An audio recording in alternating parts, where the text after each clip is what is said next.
රාවණ රජු සම්බන්ධ කාරණාවේදී මේ රිටිගල රාවණ රජතුමාගේ දඬුමොඩරේ නැවැත්වීමට මේ රිටිගල කන්ද මුදුනේ ප්‍රදේශය භාවිත කරා කියලා. ඉතින් ගුවන් පතේ විදිහට දැන් මෙතනින් ඇතුල් වෙලා අපිට මේ පැත්තේ බලා ගන්න පුළුවන් බෙහෙත් අඹරුව තැනක්. මේ ගල ගෙවිලකම තියෙනවා. මේකේ තියලා තමයි අඹරන්න ඇත්තේ. ඉතින් බෙහෙත් එහෙම ලස්සන කැටයන් කොටලා මේක තමයි ඒ කාලේ භාවිත කරපු වැසිකිලි. ඉතින් මේ පේනවනේ කකුල් දෙක තියාගන්න තියෙනවා. ඉතින් ඒ වගේ මෙතන පුංචි සිදුරක් තියෙනවා. ඉතින් මම හිතනවා උතනින් ඇතුලෙන් පුංචි නරයක් එළියට හරි කොහෙට හරි යනවා ඇති කියලා. අදටත් ලංකාවේ වෙන කොහෙන්වත් හමු වෙලා නැති හිමාලයට විතරක් ආවේනික ඇතැම් දුර්ලභ බෙහෙත් පැලෑටි මේ රිටිගලින් හමු වෙලා තියෙනවා. අద్භූත පුදුමාකාර ලස්සනක් තියෙන නිස්කලංක පරිසරයක් තියෙන දැඩි ස්වභාවික රක්ෂිත පරිසර පද්ධතියක් තමයි මේ රිටිගල කියලා කියන්නේ.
Hello, ආයුබෝවන්. ඉතින් අදත් පිළිගන්නවා SG Vlogs අපේ YouTube channel එකට.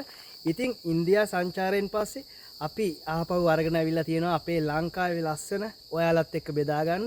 ඉතින් අද අපි ඇවිල්ලා තියෙන්නේ උතුරු මැද පළාතේ අනුරාධපුර දිස්ත්‍රික්කයේ පලාගල ප්‍රාදේශීය ලේකම් කොට්ටාසයට අයත් මරදන් කඩවල සහ හබර්ණ කියන ප්‍රධාන නගර දෙකට අතර මැදිව පිහිටලා තියෙන රිටිගල කියන ප්‍රදේශයට. ඉතින් මේ රිටිගල ගැන කතා කරනවා නම් අద్භූත පුදුමාකාර ලස්සනක් තියෙන නිස්කලංක පරිසරයක් තියෙන දැඩි ස්වභාවික රක්ෂිත පරිසර පද්ධතියක් තමයි මේ රිටිගල කියලා කියන්නේ. ඉතින් මේ ගැන සැඟවුණු ගොඩාක් කතා තියෙනවා. ඒ වගේම තමයි මේ රිටිගල කන්ද ඇවිල්ලා මුහුදු මට්ටමේ ඉඳලා අඩි 2513ක් උසින් තමයි පිහිටලා තියෙන්නේ. ඉතින් ඒ වගේම මේකේ තියෙන විශේෂත්වය තමයි මේ ප්‍රදේශයේ මේ රිටිගල කන්ද වියලි කලාපයේ පිහිටලා තිබුණාට මේ කන්ද මුදුනට වෙන්න තියෙන්නේ තෙත් කලාපීය දේශගුණයක්. ඒ වගේම මේ ලංකාවේ කොහෙවත් නැති ඖෂධ පැලෑටි රාශියක් මේ රිටිගල කන්දේ තියෙනවා. ඉතින් සැඟවුණු බොහෝ දේවල් කතා කරන්න තියෙනවා අද අපිට. අද මාත් එක්ක ඉන්නවා ගයන්ත. ඉතින් සෑහෙන කාලයකට පස්සේ වීඩියෝස් වලට ඇවිල්ලා තියෙනවාද. ඒ වගේම තමයි උතුරු මැද තැනිතලාවේ තියෙන උසම කන්ද විදිහටත් මේ රිටිගල කන්ද සැලකෙනවා. ඉතින් ඉස්සරහින් අපේ ටිකට් කවුන්ට් එකෙන් වනජීවි සංරක්ෂණ දෙපාර්තමේන්තුවේ ටිකට් කවුන්ට් එකෙන් ටිකට් එකක් අරගන්න ඕනේ. ටිකට් එකත් අරගෙන අපි යමු රක්ෂිතයේ ඇතුළට.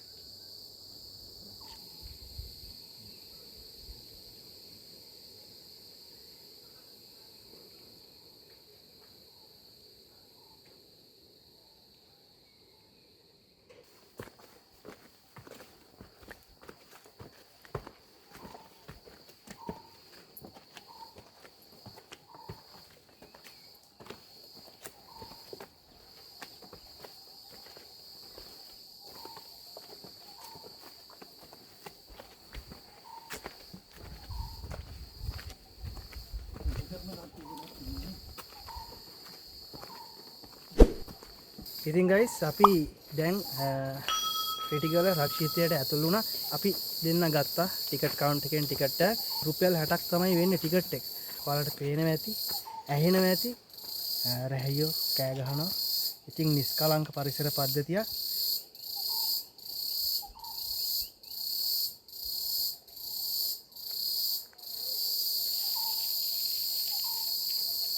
ඇහෙනව නේද මේ සද්දි?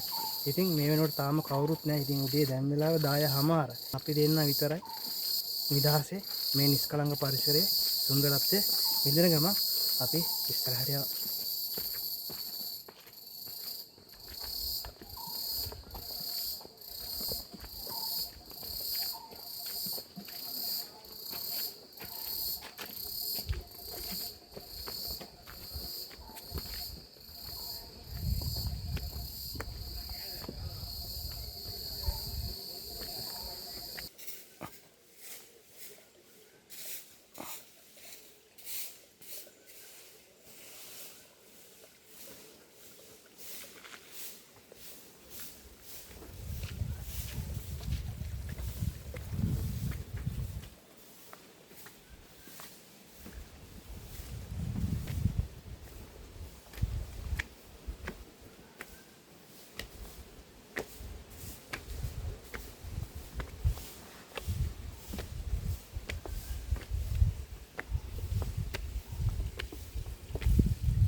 ඉතින් ගයිස් අපි දැන් මේ රක්ෂිතය ඇතුළට ඇතුළු වුණා කියලා කිව්වනේ. ඉතින් අපි එනකොට ඉස්සල්ලාම අපිට හම්බුණා බන්දා පොකුණ කියලා ලොකු පොකුණක්. ඉතින් ඇත්තටම ගොත් ඒක සෑහෙන විශාල පොකුණක්. අපිට එතන වීඩියෝ කරන්න බෑ. මොකද පුරාවිද්‍යාව එකෙන් එතන කැණීම් කටයුතු සිදු කරනවා. ඒ නිසා අපිට එතන වීඩියෝක් කරන්න උනේ නෑ. අපි දැන් ඉස්සරහට යන ගමන් තියෙන. ඉතින් මේ බන්දා පොකුණ කියලා කියන්නේ බන්දා පොකුණ එහෙමත් නැත්නම් බැන්දා පොකුණ කියලා කියනවා. ඒක ඇවිල්ලා ඒ කාලේ ඉස්සර හිටපු භික්ෂුන් වහන්සේලා මෙහෙට පැමිණෙන අයගේ පාදෝවණය කිරීමට සහ ස්නානය කිරීමට තමයි ඒ පොකුණ භාවිත කරලා තියෙන්නේ. ඉතින් අපි යමු ඉස්සරහට. ඉතින් ඉස්සරහට යන ගමන් තව පෙන්වන්න දේවල් තියෙනවා. ඉතින් ඔයාලට පේනවා ඇති මේ ගල් පඩි පෙළවල් තියෙන්නේ. අපි යමු ඉස්සරහට.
අපි දැන් මේ ඇවිල්ලා තියෙන්නේ රෝහල හෙවත් ජනතාගාරය කියන ස්ථානයේ. ජනප්‍රවාදයට අනුව රිටිගල කියලා කියන්නේ රාවණා රජුරුවන්ගේ ප්‍රධානම ඔසු උයනක් විදිහට තමයි විශ්වාස කෙරෙන්නේ. රාවණා රජුරුව කියන්නේ අතිදක්ෂ වෛද්‍යවරයෙක්. ඉතින් එතුමා තමන්ට සහ තමන්ගේ සෙබළුන්ට අවශ්‍ය ප්‍රතිකාර කරලා තියෙන්නේ මේ ස්ථානය කියලා තමයි සඳහන් වෙන්නේ. අදටත් ලංකාවේ වෙන කොහෙන්වත් හමු වෙලා නැති හිමාලයට විතරක් ආවේනික ඇතැම් දුර්ලභ බෙහෙත් පැලෑටි මේ රිටිගලින් හමු වෙලා තියෙනවා. ඉතින් අපි හිතනවා ඒකට හොඳම සාක්ෂියක් තමයි ඒ කියලා. දැන් ඉන්නේ රිටිගල භූමියේ අපිට ඉස්සලම් හම්බෙන තැනක් තමයි ජනතාගාරය.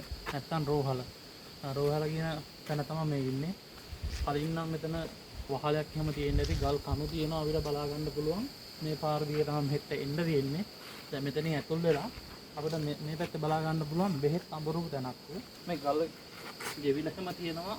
මේකේ තියලා තමයි අඹරන්න ඇත්තේ. ඉතින් බෙහෙත් එහෙම නැත්නම් තියෙනවා ගලින් නිර්මාණය කරලා තියෙන බෙහෙත් හදන්න පාවිච්චි කරපු ගල් පොරු. මෙතන ජලය හා සම්බන්ධ දෙයක් තමයි තියෙන්නේ නැත්නම් මෙතනින් සිදුරක් එහෙම තියෙනවා. ජලය මෙතනින් ගලාගෙන යන්න මෙතන මේ එහෙම දාලා තියෙන තැනක් ජලය එහෙම ඇතුළට ගලා යන්න. එතකොට මෙතන පොකුණක් තියෙන්නේ නැත්තේ. ජලය පුපුරපු පොකුණක් බොහෝ විට තියෙන්නේ නැත්තේ. මොකද එහෙම කියන්න අතනින් කවුළුවක් තියෙනවා. එතනින් එහාට අපි ගිහින් බලමු. එතනින් එහාට ගිහින් බලමු කාණුවක් තමයි තියෙන්නේ. එහා පැත්තට යනකම් මේ දිනන කවුළුව.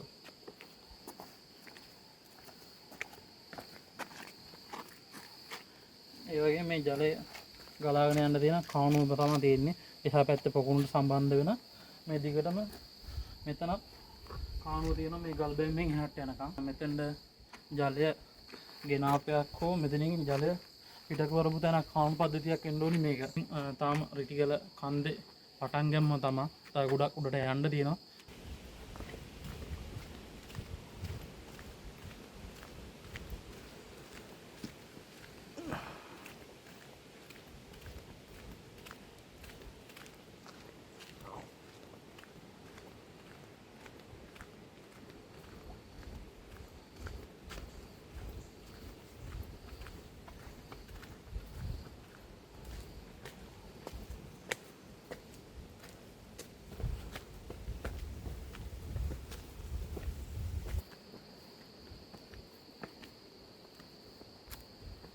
ඉතින් ගයිස් අපි දැන් මේ ගමන් කරන්නේ මේ ගල් පාලම කියන ස්ථානේ. ඉතින් මේක තමයි මම හිතන්නේ මේ ගල් පාලම කියලා කියන්නේ.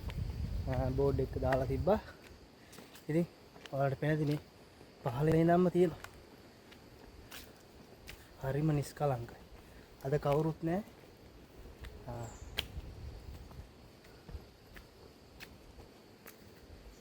මේ බලන්න. ටිකට තියෙනවා.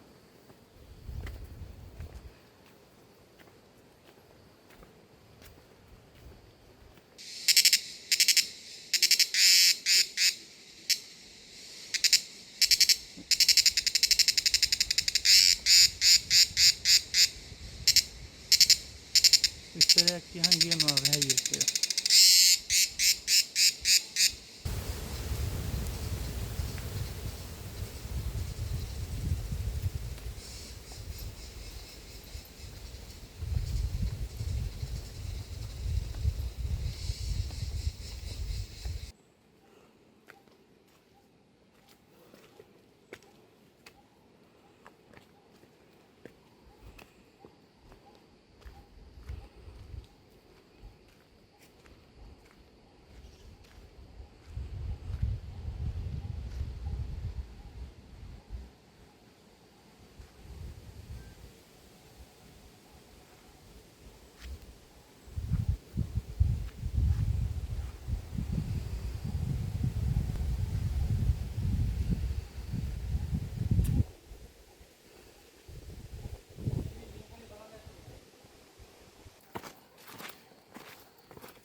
පටනාගාරය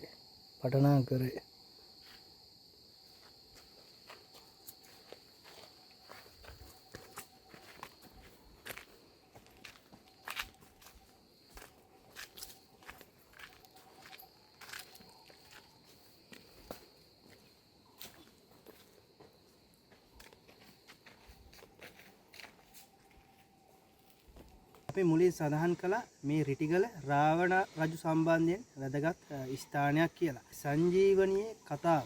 ඉතින් මොකද්ද මේ සංජීවනී කතාව කියන්නේ? රාම රාවණ යුද්ධයේදී රාමගේ මල්ලි වෙන ලක්ෂ්මණට දරුණු ලෙස තුවාල වෙනවා. ඉතින් ඒ වෙලාවේදී ඔහුව සුව කරන්න හනුමන් යවනවා හිමාලය කන්දට සංජීවනී කියන ඒ දිව්‍ය ඖෂධය අරගෙන එන්න. ඉතින් ඒ අවස්ථාවේදී හනුමන්ට බැරි වෙනවා මේ සංජීවනී කියන දිව්‍ය ඖෂධය කෝකද කියලා තෝරගන්න. ඒ නිසා හනුමන් කරන්නේ හිමාලයේ කන්දෙන් කොටසක් කඩාගෙන ලංකාවට එනවා. ඉතින් ඒ එන අතරතුර ස්ථාන පහකට මේ කන්දෙන් කැබලි කොටස් පහක් වැටිලා තියෙනවා. ඉතින් ඒ වැටුණු එක ස්ථානයක් විදිහට තමයි මේ රිටිගල හඳුන්වන්නේ. ඉතින් අනිත් ඒවා විදිහට රූමස්සල, රස්සන්දේනිය, කච්චතිව්, දොළුකන්ද වගේ ඉතිරි ස්ථාන පහ හඳුන්වන්න පුළුවන්. ඉතින් ජනප්‍රවාදයේ සඳහන් වෙනවා. ඒ අනුව සාක්ෂියක් විදිහට අපිට දැක ගන්න පුළුවන්. මොකද රිටිගල කන්ද පර්වතයේ පාමුල තියෙන්නේ වීලි දේශගුණික කලාපයක්. ඒ වගේම කන්ද මුදුනට වෙන්න තියෙන්නේ තෙත් කලාපීය දේශගුණයක්. ඉතින් ඔයාලට පේනවා ඇති ටිකක් අඳුරුයි. ඒ වගේම සිසිලස වැඩි. ඉතින් පල්ලෙහා තියෙන පොඩි රස්නේ ගතියක් තියෙන. ඉතින් උඩට එන්න මේක ටිකක් තෙත් කලාපීය දේශගුණයක් තමයි උඩ දැක ගන්න පුළුවන්. ඉතින් ඒ සඳහා සාක්ෂියක් විදිහට අපිට හිතන්න පුළුවන්. ඉතින් මේ රිටිගල කන්ද. ඉතින් තව බලන්න ගොඩක් දේවල් තියෙනවා. ඉතින් අපි යන ගම කතා කරමු. ඉතින් ගයිස් රිටිගල ගියපහම ජනප්‍රවාදයේ තවත් කතාවක් තියෙනවා. ඒක තමයි දුටුගැමුණු රජතුමාගේ සේනාවේ හිටපු රිටිගල ජයසේන. රිටිගල ජයසේන කියන්නේ දුටුගැමුණු රජතුමාගේ දස මහා යෝධයන්ගෙන් කෙනෙක් විදිහට තමයි සැලකෙන්නේ. ඉතින් එයා අනුරාධපුරේ රිටිගල ප්‍රදේශයේ තමයි ඉඳලා තියෙන්නේ. රිටිගල ජයසේන ගත්තාම එයා ගෝඨයිම්බර යෝධයත් එක්ක සටනක් ඇති වෙනවා. සටනේ ප්‍රතිඵලයක් විදිහට ගෝඨයිම්බර යෝධයා එල්ල කරන ලද පහරකින් රිටිගල ජයසේනගේ හිස කඳින් වෙන් වෙනවා. ඒ අවස්ථාවේදී රිටිගල ජයසේනගේ මිතුරෙක් වෙන සෙනසුරු ගැමියන් අතර සඳහන් වෙන විදිහට වෙනත් බලවේගයක් කියලා සඳහන් වෙනවා. හදිසි අවස්ථාවේ ක්‍රියාත්මක වෙලා රිටිගල ජයසේනට හිසක් ගෙනල්ලා සවි කරනවා. ඒ හිස මැරිච්ච බලවිසෙකුගේ හිසක්. කලබලයේදී හිස සවි කරලා තියෙන ශරීරයේ පිටුපසට සිටින විදිහට. ඒ අවස්ථාවේදී ජයසේනට නැවත ජීවය ලැබුණා. හිස සවි කිරීමෙන් පසු ජයසේනට නැවත ජීවය ලැබුවත් හිස පිටුපසට සවි වී තිබීම හේතුවෙන් විකෘති භයානක ස්වරූපයක් ලැබුණා. වලස් හිසකුයි හිස අනිත් පැත්තට පිහිටීම එක්ක ඔහුගේ පෙනුම විකෘති සහගතකට භයානක පෙනුමක් බවට පත් වුණා.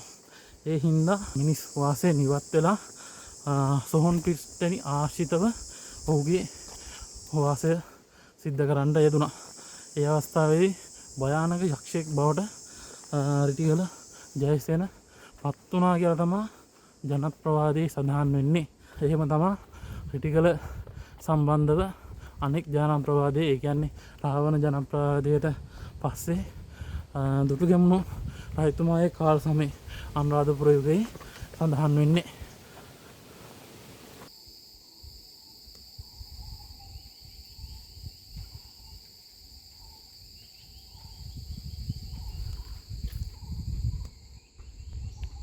අපි සඳහන් කරානේ මේ රාවණ රජු සම්බන්ධව රිටිගලට තියෙන සම්බන්ධකම් ගැන. ඇත්තටම කිව්වොත් ඒ කරුණු පිළිබඳ සත්‍ය අසත්‍යතාවය අපි දන්නේ නැහැ. ඉතින් අපි ඇත්තම මූලාශ්‍ර වලින් ඒ කරුණු අරගෙන ඔයාලව දැනුවත් කරේ.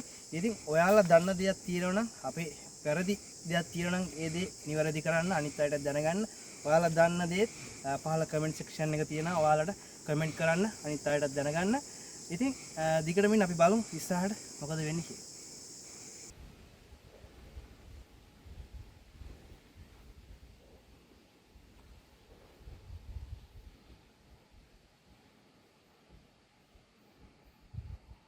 මේ ප්‍රදේශයේ ගැමියන් අතර තියෙන තවත් විශ්වාසයක් තමයි රිටිගල කන්දේ ඉඳලා රාවණ මාලිගයට උමම් මාර්ගයක් තියෙනවා. කියන්නේ රාවණ මාලිගය කියන්නේ අපේ සීගිරි මාලිගය. මේ ප්‍රදේශයේම ටිකක් කිලෝමීටර් කිහිපයක් එහයින් සීගිරිය ප්‍රදේශය හබ්බරන්ට එහයින් සීගිරිය ප්‍රදේශයේ පිහිටලා තියෙන්නේ. ඉතින් ඒ කතාවේ සත්‍යතාවය නම් කොහොමද දන්නේ නැහැ. දෙමියන් අතර විශ්වාසයක් පැරණි කතාවක් තියෙනවා. රිටිගල කන්දේ ඉඳලා සීගිරි මාලිගයට උමම් මාර්ගයක් තියෙනවා කියලා.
ඉතින් guys ඔයාලට පෙන්වන්න හදන්නේ අතීත කාලේ භාවිත කරපු වැසිකිලි. ඉතින් මේ බලන්න. ලස්සන කැටයන් කොටලා මේක තමයි ඒ කාලේ භාවිත කරපු වැසිකිලි. ඉතින් මේ පේනවනේ කකුල් දෙක තියාගන්න තියෙනවා. ඉතින් ඒ වගේ මෙතන පුංචි සිදුරක් තියෙනවා. ඉතින් මම හිතනවා උතනින් ඇතුලෙන් පුංචි නරයක් එළියට හරි කොහෙට හරි යනවා ඇති කියලා. ඉතින් මේක තමයි අතීතයේ භාවිත කරපු වැසිකිලි.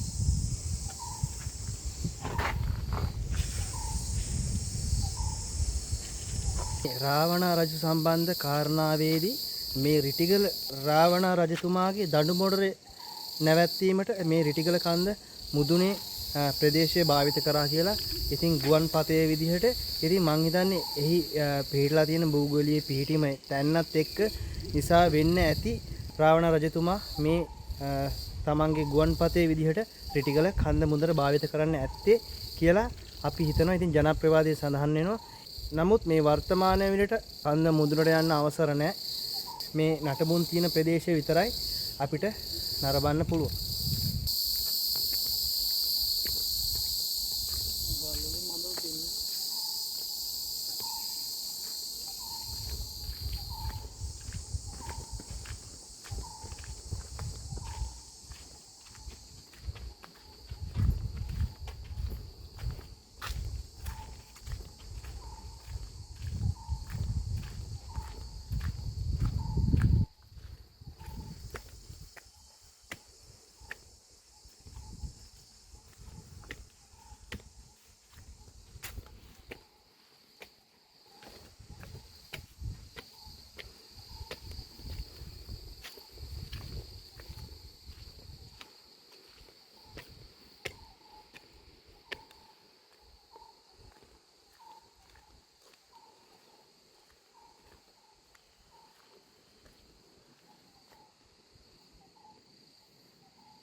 සාමාන්‍ය සංචාරකයන්ට නරඹන්න යන්න පුළුවන් නටබුන් තියෙන ස්ථානෙට විතරයි. ඉතින් මෙතනින් එහාට යන්න අවසර නැහැ. මොකද දැඩි ස්වභාවික රක්ෂිතයක් නිසා. අදට අපේ වීඩියෝ එකේ මෙතනින් මේ කොටස අවසන් කරනවා.